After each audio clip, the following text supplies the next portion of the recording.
Ini ndinodawo kureurura. I'm a boy aged 21. I once fell in love nemumwe musikana zvekuti ndakasvika pakumuitisa nhumbu. Then after 1 month ndobva abvisa. So out of bitterness ndakatanga kurara nevasikana hobo without protection.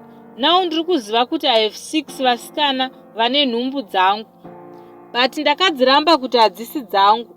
Then it so happened kuti one wavo found out kuti ave nechirwere and ndakabva ndatonotestwa nenyuwo ndikawanikwa ndiri positive. Then musikana wacho akatadza kuzvigamuchira ndobva azviuraya. Now chakunetsa ndechekuti anouya kwandiri each and every night achiti bata mwana wako muchengete. Handisi kukwanisa kurara vedare. Ndodii, ndozviuraya here zvingopera kana kuti ndoitawo sei?